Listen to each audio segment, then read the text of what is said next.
नमस्कार, good evening प्यारे साथियों। कैसे हैं आप सभी? उम्मीद करती हूँ सभी प्यारे साथी एकदम मस्त, शानदार, जिंदाबाद, जबरदस्त होंगे। मैं वर्षा आप सभी का स्वागत करती हूँ आपके अपने प्यारे परिवार रोजगार विद अंकित एप्लीकेशन पर। तो प्यारे साथियों, आपकी कैप्सूल क्रैश कोर्स में हिंदी की जो क्लासेस हैं ये चल रही हैं शाम को 4 बजे और हम कर रहे हैं आपके पूरे गद्य खंड का रिवीजन। तो सबसे पहले हमने टॉपिक साहित्यिक परिचय से क्लास की इस रिवीजन सीरीज की शुरुआत करी थी। उसके बाद हमने पढ़ा था रस, छंद, अलंकार और अब फिर उसके बाद हम लोगों ने गद्य खंड के दो चैप्टर का रिवीजन करना शुरू किया है, जिसमें पहले दिन हम जो चैप्टर होते हैं उसकी समरी पर बात करते हैं और उसके अगले दिन गद्यांश आधारित प्रश्नोत्तरों पर।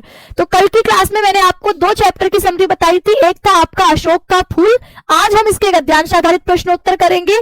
दूसरा चैप्टर था भाषा और आधुनिकता। तो ये दोनों चैप्टर की समरी हमने कल की क्लास में पढ़ी है, आज हम इसके गद्यांश आधारित प्रश्नोत्तरों को करेंगे।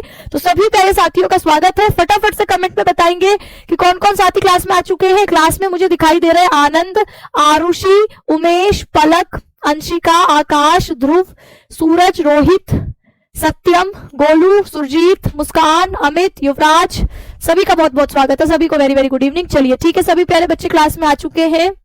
पढ़ाई ठीक चल रही है आप लोगों की? रिवीजन क्लास में कोई भी एक क्लास छूटे ना, इस बात का ध्यान रखना है। जो सब्जेक्ट आपको ज्यादा मुश्किल लगता है थोड़ा सा उसको एक्स्ट्रा टाइम दीजिए। जो सब्जेक्ट आपको आसान लगता है उसको आप समय कम भी देंगे तो चल जाएगा, है ना। जैसे किसी को फिजिक्स बहुत मुश्किल लगती है, क्योंकि मुझे लगती है, तो उसको ज्यादा समय देना है। ठीक है, किसी को लगता है हिंदी बहुत आसान है, जैसे मुझे लगती है आसान, तो कम समय भी दे सकते हैं। कि अगर आप क्लास को बाई चांस लाइव नहीं देख पा रहे हैं तो किसी दिन क्लास आपको लगा कि मैं आज फिजिक्स में थोड़ा मेरा ये वाला क्वेश्चन सॉल्व नहीं हुआ, ये वाली क्लास समझ में नहीं आई थी, इसको ज्यादा समय देना चाहता हूं, तो हिंदी को आप बाद में 1.5 की स्पीड में, 2 की स्पीड में कवर कर लीजिए। बस छूटे ना, इस बात का ध्यान रखना है। जैसे मैंने आप लोगों के 2 चैप्टर कल कराए थे, तो वो 2 चैप्टर आपको खुद से भी पढ़ लेने थे। और आज जो मैं गद्यांश आधारित प्रश्नोत्तर कराऊंगी तो इसमें भी एक बार खुद से अभ्यास आपको कर लेना है। तो इसलिए थोड़ा सा जो चैप्टर्स का टारगेट, हर सब्जेक्ट टीचर आपके कुछ टारगेट बना के चल रहा होगा कि हम इतने दिन में ये वाला चैप्टर खत्म करेंगे, तो आपको कोशिश करनी है कि हमारे साथ ही आपका भी वो चैप्टर खत्म हो। ये नहीं कि हमारी तरफ से खत्म हो गया फिर आपको लग रहा है कि यार हम तो रह गया, हमारे तो अभी दिमाग में कुछ है ही नहीं। तो इसलिए अपनी तरफ से भी आपको वो चैप्टर मेरे साथ ही फाइनल करते हुए चलना है। तभी जब हम प्रीवियस ईयर क्वेश्चन के सेट, हम जो मेरी क्लास आएगी वो आएगी, हम 7 सेट का सॉल्यूशन कर रहे होंगे और मैं सारे जो 5 सालों के पेपर है उसमें जो सबसे डिफिकल्ट सेट बनता है उसका सॉल्यूशन लेकर के आऊंगी। तो वो तब करूंगी जब रिवीजन सीरीज में एक बार पूरा सिलेबस आप लोग बढ़िया तरीके से पढ़ लोगे, याद कर लोगे तब। ठीक, चलिए तो आज अशोक के फूल चैप्टर का गद्यांश देखिए। अशोक के फूल चैप्टर का गद्यांश है कि भारतीय साहित्य में और इसलिए जीवन में भी इस पुष्प का प्रवेश और निर्गम दोनों ही विचित्र नाटकीय व्यापार है। ऐसा तो कोई नहीं कह सकता कि कालिदास से पूर्व भारतवर्ष में इस पुष्प का कोई नाम नहीं जानता था, परंतु कालिदास के काव्यों में यह जिस शोभा और सौकुमार्य का भार लेकर प्रवेश करता है वह पहले कहा था। उस प्रवेश में नवविधु के गृह प्रवेश की भांति शोभा है, गरिमा है, पवित्रता है, सुकुमारता है। फिर एकाएक मुसलमानी सल्तनत की प्रतिष्ठा के साथ साथ यह मनोहर पुष्प साहित्य के सिंहासन से चुपचाप उतार दिया गया। नाम तो लोग बाद में भी लेते थे, पर उसी प्रकार जिस प्रकार बुद्ध या विक्रमादित्य का। अशोक का जो सम्मान कालिदास से मिला वह अपूर्व था। सुंदरियों के आसिंजनकारी नुपुर वाले चरणों के मृदु आघात से वह फूलता था, कोमल कपोलों के कर्णावतंस के रूप में झूलता था, चंचल नील अलकों की अचंचल शोभा को 100 गुना बढ़ा देता था। वह महादेव के मन में शोभ पैदा करता था, मर्यादा पुरुषोत्तम के चित्त में सीता का भ्रम पैदा करता था, मनोजन्मा देवता के एक इशारे पर कंधों से ही फूट उठता था। अब ये जब मैं गद्यांश पढ़ रही हूं तो आपको इस गद्यांश के पीछे की स्टोरी सारी जो समझा रखी है वो सारी याद होनी चाहिए। ठीक है, चलिए सवाल देखते हैं इस पर कैसे बने हैं। इस गद्यांश का संदर्भ लिखिए। संदर्भ सबको लिखना आता है? संदर्भ पे कैसे लिखते हैं? प्रस्तुत गद्यांश हमारी हिंदी की पाठ्य पुस्तक के गद्य खंड में संकलित पाठ अशोक के फूल इससे लिया गया है। इसके लेखक कौन है? बताओ कौन है इसके लेखक? लेखक का नाम बताइए जल्दी। Hazari Prasad Dwivedi, very good. हाँ, तो इसके लेखक का नाम कहेंगे हजारी प्रसाद द्विवेदी, यही लिखना होता है हमें संदर्भ में। दूसरा क्वेश्चन, अशोक के फूल को किस कवि ने सम्मान दिया? बताओ किस कवि ने सम्मान दिया? अशोक को जो सम्मान कालिदास से मिला तो क्या कहेंगे, कालिदास से जो सम्मान मिला, कालिदास के काव्यों में यह जिस शोभा सुकुमारता का भार लेकर प्रवेश किया। तो इसका सवाल का उत्तर भी हो जाएगा कि अशोक के फूल को महाकवि कालिदास ने सम्मान दिया। कैसे सम्मान दिया, तो यह आप लिख सकते हैं कि कालिदास के काव्यों में यह जो अशोक का फूल है वो जिस शोभा और सौकुमार्य का भार लेकर प्रवेश करता है वो पहले कहा था। तो कालिदास के काव्यों में हमको यह इनका प्रयोग दिखता है। उपयुक्त गद्यांश में किस प्रसंग का वर्णन है। अब प्रसंग क्या होता है, जैसे कोई फिल्म आप देख करके आओ, मैं बोलूं कि इस फिल्म में क्या है, तो आप बताओगे ना कि ये फिल्म इस पर आधारित है। हाल फिलहाल में कौन सी फिल्म देखी है आपने, देखिए कोई फिल्म बताओ। जैसे मैंने हाल फिलहाल में एक फिल्म देखी है जो कि है 102 नॉट आउट, है ना, ये फिल्म है 102 नॉट आउट। ये अमिताभ बच्चन और ऋषि कपूर की फिल्म है जिसमें दोनों ने बूढ़े का किरदार निभाया है। जो अमिताभ बच्चन है उनकी उम्र उसमें 102 वर्ष है और उनका जो बेटा ऋषि कपूर बना है उनकी उम्र आपकी लगभग होगी 80 के आसपास की। तो अब मैं इस फिल्म के बारे में आपको बता रही हूं कि भाई ये फिल्म किस पर आधारित है। तो जो बूढ़े लोग हैं वो किस प्रकार आपकी जीना छोड़ देते हैं, जो उनको जिंदगी, बची हुई जिंदगी एंजॉय करनी चाहिए, हमेशा खुश रहना चाहिए, तो वो आपके खुश नहीं रहते हैं, बच्चों पर ही आश्रित हो जाते हैं या अपनी खुशी बच्चों की खुशी में ही ढूंढने लगते हैं। तो इस पर यह फिल्म बनी है। तो अब मैंने जो मूवी देखी उसके आधार पर 2-3 लाइनों में आपको इस फिल्म का विषय बनाया कि इस फिल्म में क्या था। तो प्रसंग कुछ ऐसा ही है। इस गद्यांश में क्या बात चल रही है, जो आप बताओगे वही प्रसंग हो जाएगा। तो आप बताओगे, बस फिल्म का नाम पूछने की देर थी, तुमने पूरी लिस्ट भेज दी इधर कि हमने ये फिल्म देखी है। अभी मैं पूछती कौन सा चैप्टर पढ़ा है तो कोई जवाब नहीं मिल रहा होता, है ना। तो प्रसंग है कि आपने इसमें क्या पढ़ा। तो आप यहाँ पर बताएंगे कि भाई अशोक के फूल के माध्यम से भारत की संस्कृति में आते जा रहे परिवर्तनों को दिखाया है कि एक समय पर जो अशोक का फूल था उसका सम्मान हमें कितना ज्यादा दिखाई देता है। जैसे कालिदास ने जो आपके अशोक के फूल का सम्मान हमें दिखाया है, अशोक के फूल का जो महत्व बताया है, ठीक है, अशोक के फूल के का जिस सुंदरता के साथ वर्णन किया है, और फिर अचानक उस अशोक के फूल का साहित्य से गायब हो जाना, तो इस बदलाव को इसमें दिखाया गया है, यही प्रसंग हो जाएगा। अशोक पुष्प को सम्मान किससे मिला, तो वही सवाल है भाई किसने सम्मान दिया, तो कालिदास हो जाएगा। गद्यांश के रेखांकित अंश की व्याख्या आप समझाओगे, ये रहा। आप बताओगे कि कालिदास के काव्यों में यह जिस शोभा और सौकुमार्य का भार लेकर प्रवेश करता है। तो आप बताओगे प्रस्तुत रेखांकित अंश में जो लेखक है वो ये कहते हैं कि अशोक के फूल का जैसा वर्णन हमें कालिदास के काव्यों में, कालिदास की साहित्य में मिलता है, उसमें अशोक के फूल को शोभा और सुकुमार्य, कोमलता, सौकुमार्य होता है बिल्कुल कोमलता के साथ, शोभा यानी सुंदरता के साथ प्रवेश कराया है।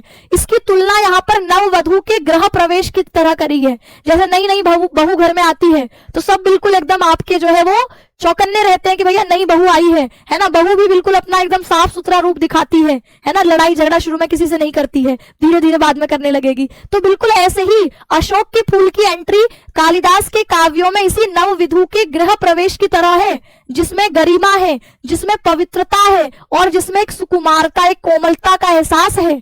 तो यही आपको यहाँ पर बताना होता है। ठीक, फिर क्या लिखा है, कालिदास ने काव्यों में अशोक का प्रवेश किस प्रकार हुआ। तो आप बताओगे कि यहां पर आप बताओगे कि कालिदास के काव्यों में यह फूल जो है शोभा और सुकुमारता के साथ प्रवेश करता है। जैसे कोई घर में नवविधु का प्रवेश होता है, बिल्कुल ऐसे ही उसी गरिमा, उसी पवित्रता, उसी सुकुमारता के भाव, सुकुमारता के भाव के साथ साहित्य में आपके यह फूल प्रवेश करता है। किस काल में अशोक के साहित्य को सिंहासन से उतार दिया। अब मैं गद्यांश पर आऊंगी तो लिखा है, मुसलमानी सल्तनत की प्रतिष्ठा के साथ साथ यह मनोहर पुष्प साहित्य के सिंहासन से चुपचाप उतार दिया गया। तो आप यही बताओगे कि जैसे ही भारत में मुस्लिम सल्तनत आई तो धीरे धीरे यह फूल हमें साहित्य के सिंहासन से उतरा हुआ दिखा, यानी गायब हो गया।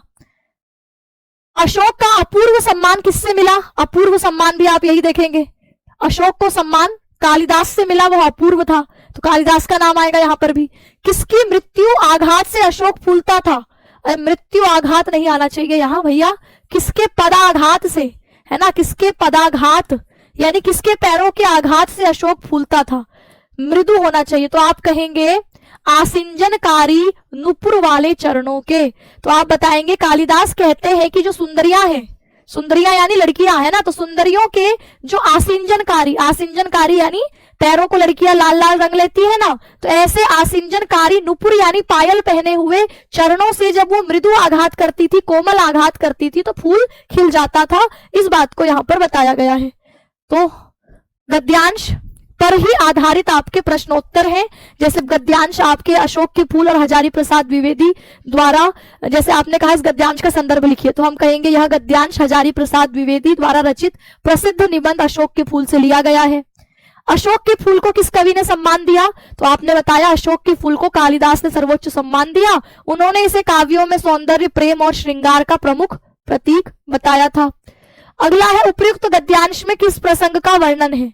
तो आप बताएंगे इस गद्यांश में भारतीय साहित्य में कैसे अशोक के पुष्प का भव्य प्रवेश और फिर उसका सुंदरता, उसका महत्व और मुस्लिम शासन आने पर उस साहित्य से धीरे धीरे उसका गायब हो जाना, इसको दिखाया गया है। यही तो बताया है ना इसमें, तो यही बात आपको लिखनी है। अशोक पुष्प को किससे सम्मान मिला? तो आप कहेंगे अशोक पुष्प को कालिदास से सम्मान मिला, सम्मान मिला।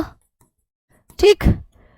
गद्यांश के रेखांकित अंश की व्याख्या, तो रेखांकित अंश जैसे ये रहा, नववधू के गृह प्रवेश की भांति शोभा है, गरिमा है, पवित्रता है, सुकुमारता है। तो आप बताएंगे लेखक कहना चाहते हैं कि कालिदास के काव्य में अशोक का पुष्प बड़े मनोहरता और बड़े गरिमामय है। जैसे कोई नई वधू का घर में प्रवेश बड़े आकर्षक, पवित्र और सौम्यता से भरा होता है, उसी प्रकार अशोक पुष्प का भी कालिदास की रचनाओं में सुंदरता, कोमलता और पवित्र भाव लेकर प्रवेश करना दिखाया गया है। यह उसके सांस्कृतिक महत्व और साहित्यिक गरिमा को दर्शाता है। कालिदास के काव्यों में अशोक का फूल का प्रवेश कब हुआ, किस प्रकार हुआ? तो वही बताएंगे, भव्य, सुकुमारता, शोभायुक्त, अत्यंत सौंदर्यपूर्ण तरीके से हुआ। उनकी कल्पना में यह फूल ऐसा था कि आपके जो सुंदरिया थी, जब वो पैरों में पायल पहनती थी, उससे आघात करती थी तो फूल खिल जाता था। उनके साहित्य में दिखाया गया है कि सुंदरिया अपने कानों में पहनती थी, इस फूल को दिखाया गया है, अपने बालों में लगाती थी, अपने चंचल अलकों की, अलक मतलब बालों की शोभा को बढ़ाती थी। तो इस तरीके से यहाँ पर अशोक के फूल को साहित्य में दिखाया गया है। किस काल में अशोक को साहित्य के सिंहासन से उतार दिया गया? तो आप कहेंगे जब मुस्लिम सल्तनत भारत में आई तो धीरे धीरे अशोक का पुष्प गायब होता चला गया। अशोक का अपूर्व सम्मान किससे मिला? कालिदास द्वारा मिला। तो यही बातें आपको यहाँ पर लिखनी है। किसके मृदु आघात से अशोक फूल उठता था? तो सुंदरियों के जो नुपुरयुक्त चरण थे, वो जब मृदु आघात करती थी तो फूल खिल उठता था। यही आपके इस तरीके से काव्य में इसका वर्णन किया गया है। अब हमारे पास ये दूसरा गद्यांश है। इस गद्यांश में देखो लिखा है, रविंद्रनाथ ने इस भारतवर्ष को महामानव समुद्र कहा है। विचित्र देश है वह, असुर आए, आर्य आए, शक आए, हूण आए, नाग आए, यक्ष आए, गंधर्व आए, ना जाने कितनी मानव जातियां यहाँ आई और आज के भारतवर्ष को बनाने में अपना हाथ लगा गई। जिसे हम आज हिंदू रीति नीति कहते हैं, वह अनेक आर्य और आर्येतर उपादानों का अद्भुत मिश्रण है। एक एक पशु, एक एक पक्षी, ना जाने कितनी स्मृतियों का भार लेकर हमारे सामने उपस्थित है। अशोक की भी अपनी स्मृति परंपरा है, आम की भी है, बकुल की भी है, चंपे की भी है। क्या सब है हमें मालूम है? अब इस पर प्रश्न आधारित देखो। उपयुक्त गद्यांश के लेखक एवं पाठ का नाम लिखिए। तो पाठ के लेखक का नाम तो आप लिख ही लेंगे। अगला सवाल, भारत में कौन कौन सी जातियां आई? ये भी सीधा सीधा जवाब मिल जाएगा आपको। आप कहेंगे भारत में असुर आए, आर्य आए, शक आए, हूण आए, नाग आए, यक्ष आए, गंधर्व आए, इतनी सारी मानव जातियां आई। ये बात आपको बता रखी है। तो कुछ तो सीधे सीधे उत्तर मिल रहे होंगे आपको। दूसरा है, रविंद्रनाथ ने भारतवर्ष को किसकी संज्ञा दी? इसका जवाब भी पहली लाइन में मिल रहा है। रविंद्रनाथ ने भारतवर्ष को महामानव समुद्र की संज्ञा दी है। बकुल पौधे का नाम है, जैसे आम का पेड़ है, जैसे चमेली का पेड़ है, ऐसे बकुल का पेड़ है। प्रस्तुत गद्यांश में किस प्रसंग का वर्णन है? अब प्रसंग क्या समझाएंगे इसमें? तो आप बताएंगे कि भारत में जितनी जातियां आई है अलग अलग प्रकार की, है ना, तो भारत में केवल एक जाति आर्य जाति थी ऐसा नहीं, भारत में अनेक जातियां आई और जिसको हम वर्तमान काल का भारत कह रहे हैं वो इन सभी जातियों की जो परंपराएं थे उसका मिश्रण है। जिसको आज हम हिंदी रीति रिवाज कहते हैं, वो अलग अलग जातियों के संस्कृतियों से आए हुई संस्कृति और आपकी परंपराएं हमें आज दिखाई देती है। तो वो अनेक संस्कृतियां मिलकर के एक हो गई, जैसे अनेक नदियां मिलकर समुद्र में एक हो जाती हैं। तो ऐसे ही समय आपके समय के अनुसार आते रहे परिवर्तन और उनके एक हो जाने को ही यहाँ पर दिखाया गया है। अब आगे रेखांकित अंश की व्याख्या, जिसे हम हिंदू रीति नीति कहते हैं, वो अनेक आर्य और आर्येतर उपादानों का अद्भुत मिश्रण है। तो आप बताओ, जिसको आज हम हिंदू रीति रिवाज कह रहे हैं, जिसको आज हम सनातन धर्म कह रहे हैं, वह केवल आर्यों की संस्कृति नहीं है, आर्य जो कि भारत में रहते थे, और आर्येतर मतलब जो आर्यों से अलग, जैसे ये आपके शक, हूण, आर्य, नाग, यक्ष, गंधर्व, ये आर्य लोगों से अलग थे। ये लोग मिले हैं तब जाकर के जिसको आज आप हिंदू रीति नीति कह रहे हैं, ये संस्कृति बनी है, ये परंपराएं हमें आपकी इन आर्य और आर्येतर जातियों के मिश्रण से, इनके मिलने से मिली है। रविंद्रनाथ ने किसे महामानव समुद्र कहा है? तो आप कहोगे कि भारतवर्ष को, कि भारत में कितनी सारी जातियां आकर मिल गई, जैसे समुद्र में कितनी सारी नदियां मिल जाती हैं। तो इसका भी सीधा सीधा जवाब है, भारतवर्ष के निर्माण में किन किन का सहयोग रहा है? तो आप यही बताओगे कि भारतवर्ष के निर्माण में असुर जाति, आर्य जाति, शक जाति, हूण जाति, नाग जाति, यक्ष जाति, गंधर्व जाति, इन सभी जातियों का भारतवर्ष बनाने में अपना अपना योगदान रहा है। आर्य, शक, हूण कहां से आए? तो कहां से आए भाई? तो आप कहोगे ये भारत से अलग से आए, है ना, विचित्र देश है। तो आप बोलोगे भारत के अतिरिक्त जो अन्य देश उस वक्त पर रहे होंगे, वहां से ये जातियां आई। ठीक है, अब गद्यांश, अब इसके प्रश्नोत्तर भी यहां पर लिखे हुए हैं, जैसे गद्यांश के लेखक एवं पाठ का नाम, तो आप लिखेंगे लेखक हजारी प्रसाद द्विवेदी, पाठ कौन सा है? अशोक के फूल। दूसरा सवाल था कि भारत में कौन कौन सी जाति आई, हमने गद्यांश में पढ़ा, हमने लिख दिया भारत में असुर आए, आर्य आए, शक आए, हूण आए, नाग आए, यक्ष आए, गंधर्व आए, तो ये सारी आपने लिख देनी है। रविंद्रनाथ ने भारत को किसकी संज्ञा दी है? तो रविंद्रनाथ ने भारत को महामानव समुद्र की संज्ञा दी है। ऐसा देश जहां अनेक मानव समुदाय मिलकर एक विशाल संस्कृति का निर्माण कर रहे हैं, जैसे अनेक नदियां आकर मिलकर एक हो जाती हैं, ऐसे अलग अलग संस्कृति के लोग जहां आकर के एक हो गए हैं, इसी बात को आपने लिख देना है। प्रस्तुत गद्यांश में किस प्रसंग का वर्णन है? तो हम बताते हैं इस गद्यांश में भारतवर्ष की जो बहुजातीय, बहुसांस्कृतिक परंपरा का वर्णन है, कि यहाँ एक धर्म, एक जाति, एक संस्कृति नहीं देखने को मिलती, अनेक संस्कृतियां मिलती हैं। तो यहाँ आर्य संस्कृति और आर्यों से अलग इन तत्वों का मिश्रण है, इसी को यहाँ पर बताया गया है। साथ ही अशोक, आम, बकुल, चंपा जैसे वृक्षों की सांस्कृतिक स्मृति परंपराओं की चर्चा, जैसे हमारे यहाँ पूजा में आम के पेड़, आम के पत्ते तोड़ते हैं आप पूजा के समय, दिवाली वगैरह पे हवन वगैरह होता है तो आम के पत्ते तोड़कर लेकर के आते हैं। ऐसे ही अशोक के पेड़ की पूजा पहले होती थी। आप कई स्त्रियों को वो कौन सा व्रत होता है, वो वट सावित्री का, जिसमें पेड़ की पूजा करती है। तो हमारे यहाँ जो पेड़ है, फूल है, इन सब की पूजा आदि या हमारी संस्कृति से जुड़ी हुई कोई ना कोई कहानी है। हम किसी जानवर, जैसे आपका चूहा है, तो हम चूहे को कहते हैं कि वो गणेश जी की सवारी है। अब आपने देखा है कभी गणेश जी को चूहे पर सवार होकर जाते हुए? नहीं, लेकिन हमारे यहाँ कहानी है। तो यही हमारी संस्कृति है कि हमारे यहाँ जो भी पेड़ पौधे हैं, पशु पक्षी हैं, उनसे जुड़ी हुई बहुत सारी कहानियां मिलती हैं। इसीलिए लिखा कि अशोक, आम, बकुल, चंपा जैसे जो वृक्ष हैं, इनकी भी सांस्कृतिक स्मृतियां, हमारी संस्कृति से जुड़ी कोई ना कोई स्मृति, कोई ना कोई कहानियां, परंपराएं, ये इस गद्यांश में दिखाया है। गद्यांश के रेखांकित अंश की व्याख्या, जिसे आज हम हिंदू रीति नीति कहते हैं, वह अनेक आर्य और आर्येतर उपेदनों का मिश्रण है। ये रेखांकित अंश था। तो आप बताओ, लेखक का आशय है कि आज जो हम हिंदू संस्कृति कह रहे हैं, वो सिर्फ आर्य लोगों की देन नहीं है, उसमें अनेक जातियां आई हैं, असुर आए हैं, नाग आए हैं, शक आए हैं, हूण आए हैं, यक्ष आए हैं, गंधर्व, इनकी परंपराएं, मान्यताएं और जीवन शैली भी आकर भारत की इस संस्कृति में मिल गए हैं। इन सबके मिलन से ही हिंदू संस्कृति बनी है, और जो विविधतापूर्ण और व्यापक है। इसलिए हिंदू धर्म में भी कितने प्रकार की परंपराएं और अलग अलग प्रकार की संस्कृति देखने को मिलती है। अर्थात हिंदू रीति नीति एक सम्मिलित, मिश्रित और बहुरंगी सांस्कृतिक धरोहर है। अब अगला सवाल था, रविंद्रनाथ ने किसे महामानव समुद्र कहा है? तो आपने बताया भारतवर्ष को। सीधा सीधा था इसका जवाब। तो भारतवर्ष के निर्माण में किन किन का सहयोग रहा? फिर वही घुमा फिरा के कि भाई भारतवर्ष के निर्माण में असुर, आर्य, शक, हूण, नाग, यक्ष, गंधर्व। गद्यांश में ही उत्तर लिखे हैं आपको बस ध्यान से पढ़कर लिखना है उनके उत्तर। आर्य, शक, हूण कहाँ आए? अच्छा, कहाँ आए? तो ये भारत में आए। तो आर्य, शक, हूण और अन्य अनेक जातियां भारतवर्ष में आई तथा यहाँ की संस्कृति और जीवन धारा को समृद्ध बनाकर आज के भारतवर्ष के निर्माताओं में शामिल हो गई। जैसे मैं कहीं और जाऊंगी तो मैं अपनी कुछ परंपराएं लेकर जाऊंगी। जैसे हमारे यहाँ बड़े भाई को दादा बोलते हैं, अब मैं अपने भाई को दादा बोलती हूँ, है ना।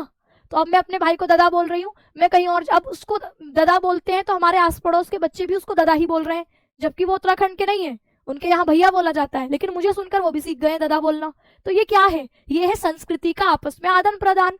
मैं हमारे यहाँ की जो संस्कृति होगी, अगर मैं कहीं और जाऊंगी तो वहां कुछ अपनी संस्कृति का अंश छोड़ के आऊंगी और कुछ उनकी संस्कृति का अंश सीख भी लूंगी। वहां जो शब्द प्रचलित होंगे, वहां जैसी रीति रिवाज परंपराएं होंगी, उनसे कुछ सीख लूंगी। तो ऐसे ही भारत में जब ये अनेक जातियां आती हैं तो इनकी जो संस्कृति और परंपराएं हैं वो कुछ आकर के भारत की संस्कृति में मिल जाती है। तो इस प्रकार भारत में अलग अलग जातियां आई, इसलिए भारत की संस्कृति भी बहुत अलग अलग विविधतापूर्ण और सम्मिश्रित हमें दिखाई देती है। अब देखिए ये गद्यांश है, लिखा, मुझे मानव जाति की दुर्दम निर्मम धारा के हजारों वर्षों का रूप साफ दिखाई दे रहा है। मनुष्य की जीवनी शक्ति बड़ी निर्मम है, वह सभ्यता और संस्कृति के वृथा मोहों को रौंदती चली आ रही है। न जाने कितने धर्माचारों, विश्वासों, उत्सवों और व्रतों को धोती बहाती यह जीवन धारा आगे बढ़ी है। संघर्षों से मनुष्य ने नई शक्ति पाई है। हमारे सामने समाज का आज जो रूप है वह ना जाने कितने ग्रहण और त्याग का रूप है। देश और जाति की विशुद्ध संस्कृति केवल बाद की बात है। सब कुछ में मिलावट है, सब कुछ अविशुद्ध है। शुद्ध है केवल मनुष्य की दुर्दम जिजीविषा। यह गंगा की अबाधित अनाहत धारा के समान सब कुछ को हजम करने के बाद भी पवित्र है। ये गद्यांश है, सवालों के आधार पर हम चर्चा करेंगे। दादा, दादा नहीं, दादा तो आपके दादाजी होते हैं ना, दादा ही होता है। जैसे मैं अपने भाई को बोलती हूँ दादा, या दा बोल देती, शॉर्टकट में मुझे दादा बोलने में भी आफत पड़ती है तो मैं सीधे दा लगाती हूँ। ठीक है, तो ये आपके अलग अलग संस्कृति में क्या क्या प्रतीक है। दादा बोलते हैं, फिर बंगाल में बंगाली लोग बोलते हैं बड़े दादा, है ना, ऐसे करके बोलते हैं, जबकि हमारे यहाँ कुछ और है, और यहाँ आपके बड़े भैया हो गए। ठीक, अब देखिए इस पर सवाल, प्रस्तुत गद्यांश का संदर्भ लिखिए। संदर्भ सबका सेम, वही गद्यांश हमारे हिंदी के पाठ्य पुस्तक में अशोक के फूल निबंध से लिया गया है। इसके लेखक हजारी प्रसाद द्विवेदी है। मनुष्य की जीवन शक्ति कैसी है? अब ये रहा गद्यांश, लिखा, मनुष्य की दुर्दम जिजीविषा। आप बताओगे कि मनुष्य की जीवन शक्ति बड़ी दुर्दम है। दुर्दम मतलब जिसको दबाया नहीं जा सकता, यही तो बोला है ना। अच्छा, मनुष्य की जीवनी शक्ति यहां पर बता रखी है, मनुष्य की जीवनी शक्ति बड़ी निर्मम है। जीवनी शक्ति निर्मम मतलब कि मनुष्य के जीवन में कितनी भी, पर जैसे कोरोना आया तो हम लोग कुछ मीम्स वगैरह बना रहे थे उस टाइम पर कि भारत के लोगों ने इतना कचरा खाया है, इतना कचरा खाया है, जैसे गोलगप्पे की दुकान पे जाकर के जो हम पानी पीते हैं उसमें पता नहीं क्या क्या मिला हुआ है। ठीक है, हम जो सड़क किनारे छोले भटूरे बेचते हैं तो वो छोले भटूरे में जिस पानी का प्रयोग किया गया है, हम जो समोसे खा रहे हैं वो पता नहीं कितनी बार कौन से कितने तेलों में तला जा चुका है, मतलब वो तेल इतना गंदा हो चुका है, इतने सारे उसमें जो है आपकी हानिकारक तत्व मिल चुके हैं, इतनी बार उसको पकाया गया है, वो हमने हजम कर लिया, तो ये कोरोना हमारा क्या बिगाड़ेगा।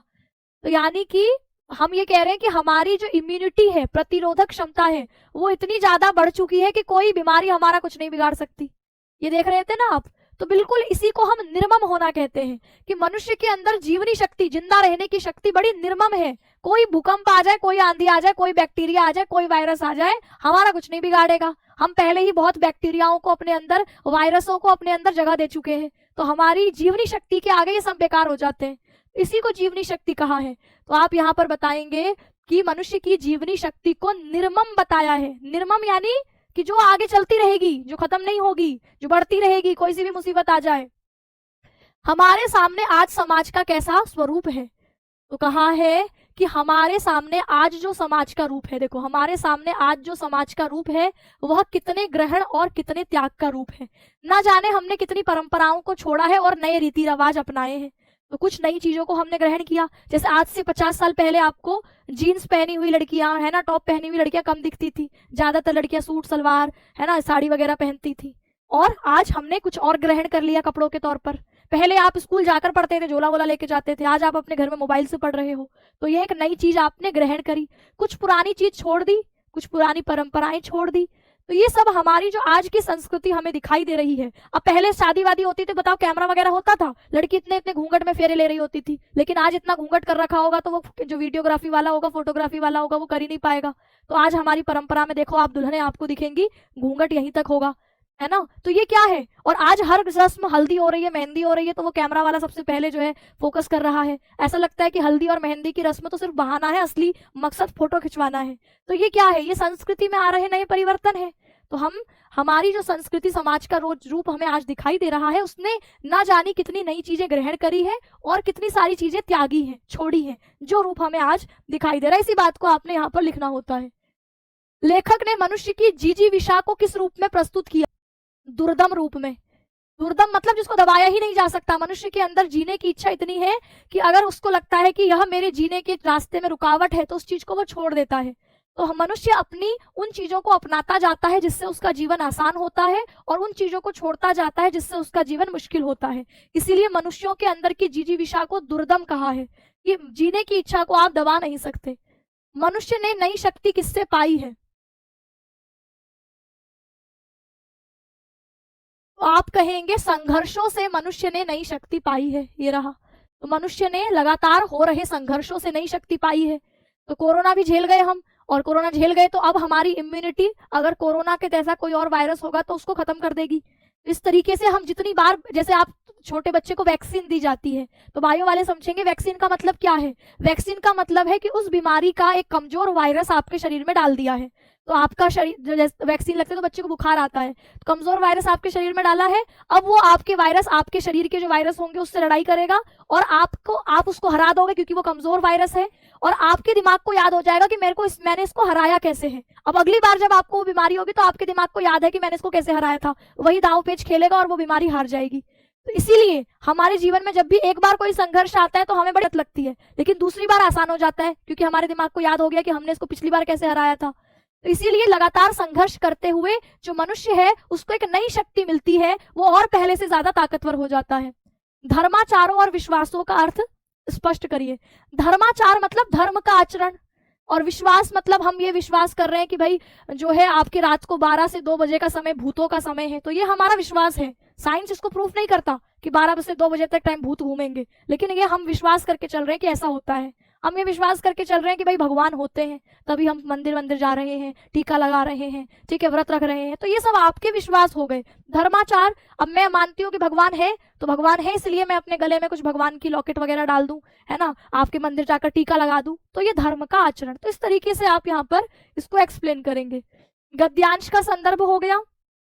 मनुष्य की जीवन शक्ति कैसी है? तो जीवन शक्ति दुर्दम है, निर्मम है। दुर्दम जिसको दबाया ही नहीं जा सकता, निर्मम जो आपकी किसी से हार नहीं सकती, यानी वो बाधाएं, परंपराएं, रूढ़ियों को रौंद कर आगे बढ़ती चलती जाती है। जो भी मुसीबत आती है तो मनुष्य की जीवनी शक्ति उस मुसीबत को पीछे छोड़कर खुद आगे बढ़ती निकलती है। जैसे कोरोना को पीछे छोड़कर हम आगे निकले। हमारे सामने आज समाज का कैसा रूप है? तो बोले अनेक ग्रहण और अनेक त्याग से होकर गुजरकर जो आज का रूप है वो हमें दिखाई दे रहा है। लेखक ने मनुष्य की जिजीविषा को किस रूप में प्रस्तुत किया है? तो मनुष्य की जिजीविषा को गंगा की अबाधित अनाहत धारा के समान। जैसे गंगा की धारा, मैंने कहा नदी की धारा ऐसे बह रही है, रास्ते में चट्टान आ जाएगी तो नदी रुकेगी नहीं, रास्ता बदल के आगे निकलेगी। तो ऐसे ही हमारी मनुष्य की जो जीवन धारा है, हमारे रास्ते में एक चुनौती आती है तो हम दूसरा रास्ता निकालते हैं, दूसरी चुनौती आती है तो तीसरा रास्ता निकालते हैं। तो मनुष्य की जिजीविषा भी ऐसी ही है, दुर्दमनीय है, गंगा की तरह अबाधित अनाहत है, आगे बढ़ती हुई चलती है। फिर इसके बाद रेखांकित अंश की व्याख्या की देश और जाति की विशुद्ध संस्कृति केवल बात की बात है, सब कुछ में मिलावट है, सब कुछ अविशुद्ध है। तो लेखक कहना चाहते हैं कि आज सिर्फ शुद्ध संस्कृति की बात की जाती है, वह वास्तव में ऐतिहासिक रूप से शुद्ध नहीं है। समय के साथ अनेक जातियां, अनेक संस्कृतियां, परंपराएं एक दूसरे से घुल मिल गई और वर्तमान सांस्कृतिक रूप हमें उसी का दिखाई देता है। अर्थात कोई भी शुद्ध चीज शुद्ध नहीं है, पहले उसमें बहुत सारी मिलावट ऑलरेडी हो चुकी है, क्योंकि अलग अलग जाति, अलग अलग संस्कृति। तो इसीलिए यहाँ पर कहा है कि वर्तमान देश और जाति विशुद्ध नहीं है, विविध तत्वों का मिश्रण है। इसीलिए विशुद्ध संस्कृति का दावा मात्र एक कल्पना है। मनुष्य को क्या स्पष्ट दिखाई जाता है? तो मनुष्य को मानव जाति के जो दुर्दम और निर्मम धारा के हजारों वर्ष है, ये साफ साफ दिखाई देते हैं। मनुष्य को नई शक्ति किससे मिली? तो आप कहेंगे संघर्षों से नई शक्ति मिली है। धर्माचारों और विश्वासों का अर्थ, धर्माचार धार्मिक नियम, अनुशासन, व्रत रख लिया आपने, टीका लगा लिया, ये सब धर्माचार है। विश्वास हमारी आस्थाएं, मान्यताएं, मैं कह रही हूँ रात से 12 से 2 बजे का समय भूतों का है, तो ये हमारी आस्थाएं हैं। हमारा है कि भैया शादी के समय 7 फेरे लेना, ठीक है, मंगलसूत्र पहनना ये जरूरी है। तो ये सब हमारी आस्था और विश्वास की बात होती है, इसी को आपने यहाँ पर लिख देना है। अब आते हैं हम अगले चैप्टर, भाषा और आधुनिकता वाले चैप्टर पर। ठीक है, अब हमारा कौन सा चैप्टर है? भाषा और आधुनिकता चैप्टर। इसको देखिए, एक ये कह रहे हैं टिंकू कि आप गलत पढ़ा रही हैं। क्या गलत पढ़ाया टिंकू? शाक्या बताओ तुम, क्या गलत पढ़ाया है मैंने? मतलब मैं 3-4 साल से हिंदी पढ़ा रही हूँ, मैं गलत पढ़ा रही हूँ, तुम्हें सही पता है? बताओ फिर क्या सही है, तुम ही बता दो। देखो बच्चे, जब आप गद्यांश आधारित प्रश्नोत्तरों के जवाब दोगे तो प्रश्नोत्तर जो आपको बोर्ड में दिखाई दे रहे हैं, आप सोच रहे हो कि मैं एक एक शब्द वही बोलूंगी वही सही है, ऐसा नहीं होता। आप जब गद्यांश समझते हो तो गद्यांश समझने के बाद आप उसका उत्तर अपने तरीके से देते हो। मैं आपको अभी उत्तर लिख रही हूँ, फिर थोड़ी देर बाद लिखूंगी, थोड़ी देर बाद लिखूंगी, तो उसमें शब्दों का हेर फेर होगा। बात एक ही होती है, शब्दों का हेर फेर हो जाता है ना। तो आपके शब्दों के हेर फेर की वजह से आपको लग रहा है कि यहां तो कुछ और लिखा है, दीदी तो कुछ और बोल रही है। भाव तो वही निकल रहा है ना उसका। ऐसे ही एग्जाम में भी मैं आपको ये थोड़ी कहती हूँ कि आपको इसको रट के इसको ही लिख कर आना। एग्जाम में भी मैं आपसे यही कहती हूँ कि आपको गद्यांश समझना है, उसके बाद अपने उस शब्दों में उसको लिखना है। गद्यांश आपको समझ में आ गया है, जैसे आप मुझसे मेरा परिचय पूछो, अब मैं अपने परिचय में बातें आपको सही बताऊंगी, लेकिन हर बार मेरे बताने का तरीके में अंतर होगा। आज मैं कुछ और तरीके से बताऊंगी, कल कुछ और। तो अब इसका ये मतलब थोड़ी कि वो गलत हो गया, आज जैसा मैंने बोला है कल मैं वैसा ही बोलूंगी। भाई मुझे मेरा परिचय देना है, आज मैं किसी और शब्द में दे सकती हूँ, कल किसी और शब्द में, बात वही होगी। ठीक है, तो रट्टू तोता मत बनो कि हमने ये रटा है तो यही इसका उत्तर होगा, इस किताब में ये लिखा है तो यही उत्तर होगा, ऐसा नहीं होता। ठीक, चलो अब देखो यहाँ पर हमारे पास चिराग में लिखा है, चिराग में अलग तरीके से लिखा होगा। ठीक है, तो यहाँ कोई फिक्स एक ही उत्तर होता है ऐसा नहीं, आपको अपने शब्दों में हर बार एक अलग उत्तर आप बना सकते हैं, बस बात वही होती है, बस तरीका बदल जाता है शब्दों का। ठीक, चलो अब देखो यहाँ पर अगला भाषा और आधुनिकता चैप्टर है। इस चैप्टर में है कि रमणीयता और नित्य नूतनता अन्योन्य आश्रित है। ये गद्यांश आपने अच्छी तरीके से समझा है, मैं सीधे प्रश्नों पर आती हूँ। लिखा कि उपयुक्त गद्यांश के लेखक और पाठ का नाम लिखिए। तो लेखक और पाठ का नाम तो आप बता ही दोगे, लेखक कौन है, तो आप कहोगे जी सुंदर रेड्डी। पाठ कौन सा है, भाषा और आधुनिकता। ठीक है, अब रमणीयता और नित्य नूतनता, अब मैं इसको कितनी बार आपको समझा चुकी हूँ। अब बताओ क्या होता है रमणीयता और नित्य नूतनता। रमणीयता होती है सुंदरता, नित्य नूतनता होता है नयापन। जो रोज नया नया लगता है आपको सुंदर लगेगा, और जो थोड़ा सा रोज एक ही जैसा लगेगा तो आपको फिर वो सुंदर नहीं लगेगा। यानी जैसे देखो, जैसे मैं रोज एक ही तरीके की, जैसे मैं मान लो इस तरीके से अपने कपड़े वपड़े पहन के आऊं, बिल्कुल जो जैकेट है इसकी चैन वैन बंद करके आऊं, ठीक है, बालों में तेल लगा करके एक चोटी बना करके आऊं, ठीक, और रोज ऐसी ही आपको दिखूं, तो आपको लगेगा रोज एक ही जैसी तो बन के आ जाती है, तो धीरे धीरे आपको वो सुंदरता कम लगने लगेगी। और वहीं मैं आपके रोज किसी दिन जैकेट की चैन खुली है, किसी दिन बंद है, किसी दिन अंदर पीली टी शर्ट पहनी है, किसी दिन काली टी शर्ट पहनी, किसी दिन नीली पहनी, किसी दिन लाल पहनी है, तो तुम्हें लगता है अरे वाह मैम तो अच्छी लग रही है, तुम कमेंट भी कर देते हो दीदी आज तो सुंदर लग रही हो, है ना। हाँ, जीएफ वाली बात भी है कि पत्नी रोज वही रहती है तो सुंदर नहीं लगती, लेकिन गर्लफ्रेंड सुंदर लगती है। क्यों सुंदर लगती है, क्योंकि रोज वो नए नए कपड़े पहन के आ रही है ना, रोज थोड़ी अलग तरीके से तैयार होकर आ रही है, और पत्नी वही है। तो इस एग्जाम्पल को एग्जाम में नहीं लिखना है, ये समझने के लिए था। यहाँ लिखना ये है कि जो चीज रमणीय लगती है, सुंदर लगती है, उसमें नित्य रोज नूतनता नयापन आता है, और जिसमें नयापन आता है वो सुंदर लगती है। इसीलिए ये अन्योन्य आश्रित है। अन्योन्य आश्रित है यानी एक दूसरे पर आश्रित है, कि जो चीज सुंदर होगी वो नई होगी, जो नई होगी वो सुंदर होगी। तो ये बातें एक दूसरे पर आश्रित है, इन शब्दों में लिख करके आना है। गर्लफ्रेंड और बीवी वाला एग्जाम्पल वहां नहीं डालना है, ठीक है, नहीं तो एग्जामिनर इतने बुढ़े होते हैं वो कॉपी चेक करने वाले कि आपका पूरा गोल दे देंगे गर्लफ्रेंड देखते ही। ठीक है, तो आपके यहाँ पर लिखना है कि भाषा अगर सुंदर लगती है जब वो नई होती रहती है, और नई होती रहती है तो सुंदर लगती रहती है, इसीलिए ये दोनों बातें एक दूसरे पर आश्रित है। उपयुक्त गद्यांश में लेखक ने किस बात पर बल दिया है, तो हमने पहला प्रश्न देख लिया, लेखक और आपके पाठ का नाम। रमणीयता और नूतनता के बारे में आपने बताया कि रमणीयता होती है सुंदरता, और इसका है कि यह तभी बनी रहती है जब नित्य नूतनता हो, यानी उसमें हर बार कुछ नयापन हो, उसमें कोई नई ताजगी हो। जो चीज बार बार नई लगेगी हमें वो सुंदर लगेगी, और बिना नवीनता के कोई भी चीज सुंदर नहीं रहती। अगर नयापन नहीं है तो उसकी सुंदरता खत्म हो जाती है, जैसे हमारी बीवी है ना। अच्छा, बीवी का एग्जाम्पल क्यों देती हूँ, पति भी तो हो सकता है भाई, पति भी रोज एक जैसा दिखाई देगा तो वो भी थोड़े समय बाद लगेगा कि ये तो सुंदर ही नहीं है। और वही अगर वो बॉयफ्रेंड ही रहता तो वो रोज स्मार्ट स्मार्ट बन के आता तो अच्छा लगता, तो पति वाला एग्जाम्पल भी हो सकता है। इसीलिए ये दोनों बातें एक दूसरे पर आश्रित है, यही आपको लिखना है। उपयुक्त गद्यांश में लेखक किस बात पर बल देना चाहते हैं, तो इसी बात पर लेखक इस बात पर बल देते हैं कि अगर हमें भाषा को रमणीय बनाए रखना है, सुंदर बनाए रखना है, प्रभावी बनाना है, तो उसमें हमें नयापन लेके आना होगा। और नयापन कैसे आएगा कि युग के अनुकूल बना दिया जाए। अब हमारे युग की बातें अगर इस भाषा में हमारी हिंदी भाषा में हमारे युग के हिसाब से, जैसे हमारे युग में भैया इंस्टाग्राम है, फोन है, रील है, तो हिंदी भाषा में ये शब्द अपने आप अपना लिए ना। अगर हिंदी भाषा रील के लिए कुछ और शब्द गढ़ती या हिंदी भाषा में ये शब्द ही नहीं होता, तो बताओ हम अपनी अभिव्यक्ति कैसे कर पाते।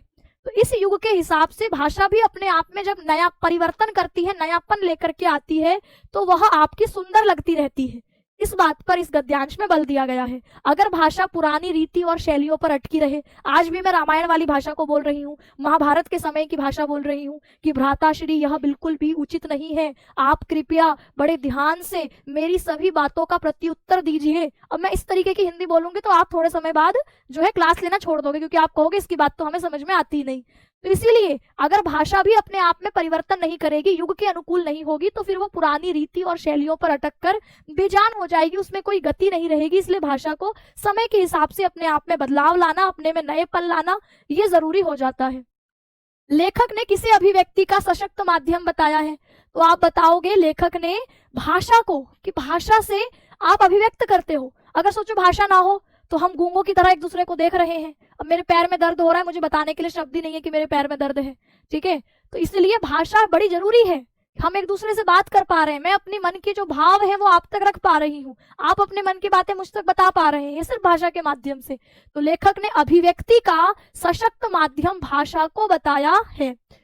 गद्यांश के रेखांकित अंश की व्याख्या कीजिए। भाषा सामाजिक भाव प्रकटीकरण की सुबोधता के लिए उद्दिष्ट है, इसके अतिरिक्त उसकी और कोई जरूरत सोची ही नहीं जाती। तो अब लिखा है, लेखक कहना चाहते हैं कि भाषा की जरूरत क्या है। भाषा कोई म्यूजियम में रखकर सजाने की चीज तो है नहीं कि मेरे पास हिंदी भाषा है, चलो मैं अपने घर की टेबल पर इसको सजाता हूं। ऐसी कोई वस्तु तो है नहीं सजाने वाली। तो भाषा क्या है? भाषा समाज में हम एक दूसरे से बात करें, मैं आपकी बात को समझूं और मैं अपनी बात को आप तक रखूं, इसका एक माध्यम है। तो यानी लेखक कहना चाहते हैं कि भाषा का मुख्य उद्देश्य है समाज की भावनाएं, विचार, अनुभूति, उनको सरल तरीके से, आसान तरीके से समझ आने वाले रूप में दूसरों को प्रकट करना। मैं कुछ ऐसा बोल रही हूँ जो आपको समझ में ही नहीं आ रहा, तो भाषा खत्म है। भाषा तभी उपयोगी है जब मैंने कुछ बोला और वो आपको समझ में आया, आप कुछ बोल रहे हैं मुझे समझ में आ रहा है। तो भाषा की आवश्यकता केवल तभी है जब वो लोगों की बात को साफ सुबोध तरीके से, प्रभावी ढंग से दूसरों तक पहुंचा सके। इसके अलावा भाषा की और कोई जरूरत नहीं है। सर्जक और मौलिक उपलब्धि का प्रमाण क्या है? सर्जक क्या होता है? सर्जक मतलब बनाने वाला। जैसे मैं इस पेन की सर्जक हूं, मैंने ये पेन बनाया है। तो सर्जक क्या होता है? क्रिएटर, जिसको हम इंग्लिश में कहते हैं, रचनाकार, है ना। सर्जक मतलब बनाने वाला, रचना करने वाला, रचनाकार जिसको आप कह देते हैं। इसकी मौलिक उपलब्धि का प्रमाण उसकी रचना में नित्य नूतनता है। जैसे मैंने कहा, कोई चित्रकार तभी कहलाता है जब वो नया चित्र बनाता है। अब मैं ये झोपड़ी बचपन से बनाना जानती हूँ और मेरे जैसे बहुत सारे लोग इस झोपड़ी को बनाना जानते होंगे, तो अब ये चित्र तो मैंने बनाया, लेकिन मैं चित्रकार नहीं कहलाई। क्यों? क्योंकि ये चित्र कोई नया थोड़ी है, ये पता नहीं कितनी सदियों से चला आ रहा है ना। मतलब आपके पता नहीं कितनी 50, 60, 70 सालों से लोग यही चित्र पर बच्चों को जब झोपड़ी बनाना सिखाते हैं तो इसी स्टाइल में झोपड़ी बनाना सिखा रहे हैं। तो इसमें कुछ नयापन नहीं है। इसीलिए मैं सर्जक नहीं हूँ, क्रिएटर नहीं हूँ, रचनाकार नहीं हूँ। कोई क्रिएटर या रचनाकार तभी कहलाता है जब उसकी रचना में कुछ नयापन होता है, नवीनता होती है। इसलिए यह दिखाता है उसकी मौलिक उपलब्धि को। तो रचनाकार की मौलिक उपलब्धि का प्रमाण उसका नयापन है। जैसे इंस्टाग्राम पे कई सारे इन्फ्लुएंसर हैं, कुछ नया नया कंटेंट क्रिएट करते हैं, हम उनको क्रिएटर भी कहते हैं। तो कुछ ऐसे क्रिएटर होते हैं जो अपना कुछ नया बना के डालते हैं, कुछ ऐसे होते हैं जो कॉपी कर रहे हैं।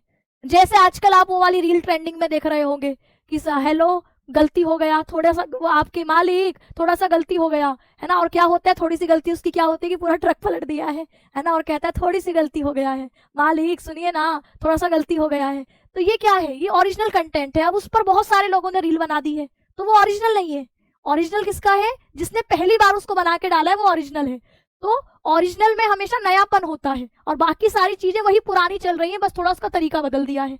तो ऐसे ही कोई भी जो सर्जक है, रचनाकार है, उसकी मौलिक उपलब्धि यही है कि उसकी रचना में हमें कुछ नयापन देखने को मिलता है। यदि वह नई, मौलिक और ताजगी से भरी हो तो उसकी सच्ची रचनात्मकता और प्रामाणिकता मानी जाती है कि भैया ये तो प्रामाणिक है, ये तो नया है। तो इसीलिए आपके हमेशा नयापन होना चाहिए। किससे जकड़ा हुआ समाज आगे नहीं बढ़ पाता है? तो आप बताएंगे गद्यांश में क्या दे रखा है? सड़ी गली मान्यताएं। आप कहेंगे कि सड़ी गली मान्यताओं से जकड़ा हुआ समाज आगे नहीं बढ़ पाता, है ना। तो सड़ी गली मान्यताओं से जकड़ा हुआ समाज जैसे आगे नहीं बढ़ पाता, अगर भाषा भी पुरानी रीति और शैली में ही अटकी रहे तो वह भी कभी आगे नहीं बढ़ पाएगी। ठीक।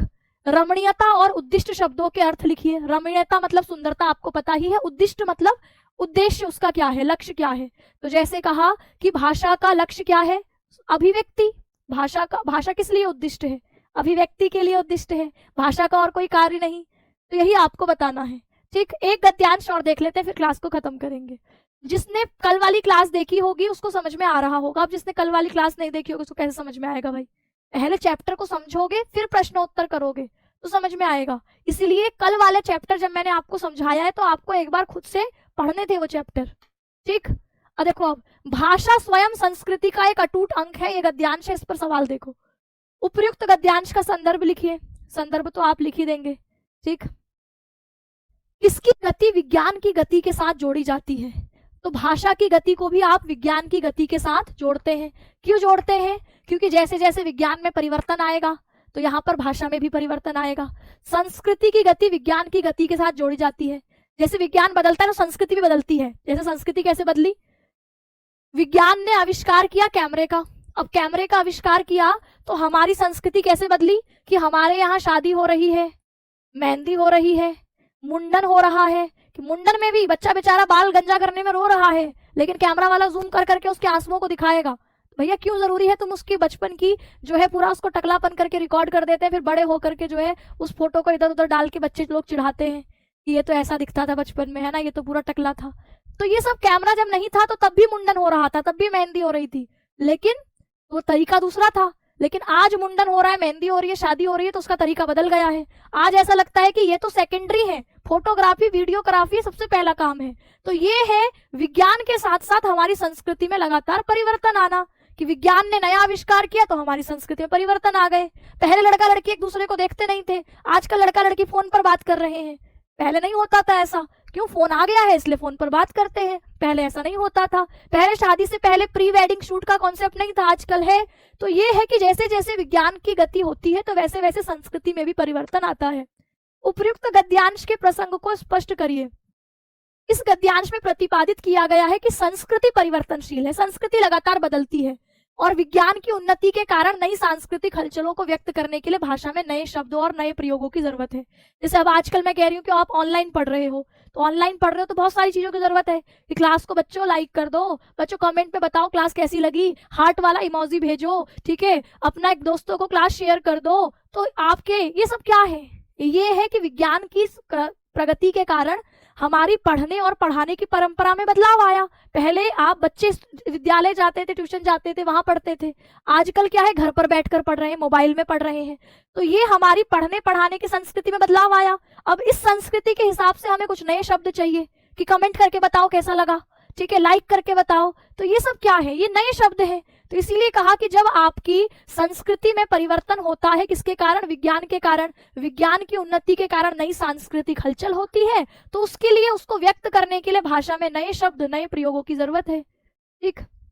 अब भाषा किसका अभिन्न अंग है और क्यों? तो आप बताओगे संस्कृति। भाई भाषा मैंने आके थोड़ी बना दी, भाषा पता नहीं कितने सालों से पहले। मैं कहती हूँ कि 700 ईस्वी के बाद हिंदी भाषा, आपकी जो हिंदी खड़ी बोली हम बोल रहे हैं, 700 ईस्वी के बाद इसका विकास हुआ। 1300-1400 साल से भाषा चल रही है। तो भाषा संस्कृति का हिस्सा है, एक पीढ़ी से दूसरी पीढ़ी तक आगे बढ़ती रहती है। तो भाषा संस्कृति का अभिन्न अंग है। संस्कृति का प्रसार, अभिव्यक्ति और विकास भाषा के माध्यम से ही होता है। ठीक है। भाषा संस्कृति को शब्दों का रूप देती है और उसके भावों को संप्रेषित करती है। तो भाषा आपकी संस्कृति से जुड़ी हुई है।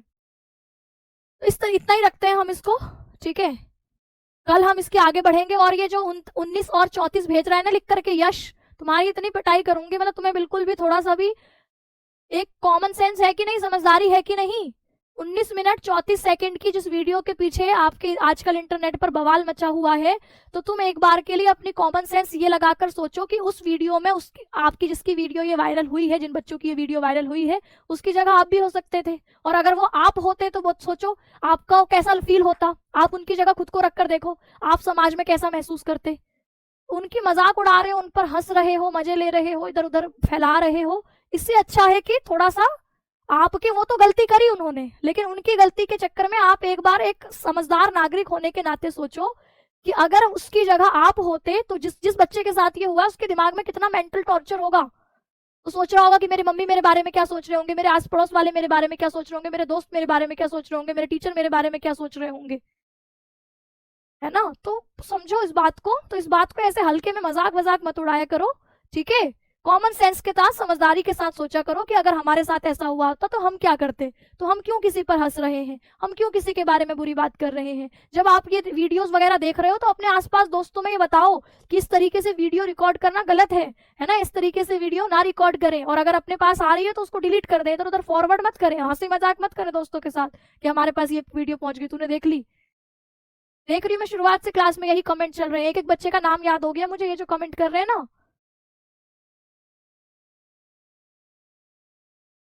आज के सेशन को मैं यहीं विराम दूंगी। कल हम इसके आगे के दो चैप्टर हैं, गद्य खंड में कुल 6 चैप्टर हैं, जिसमें से 4 चैप्टर हमने पढ़े।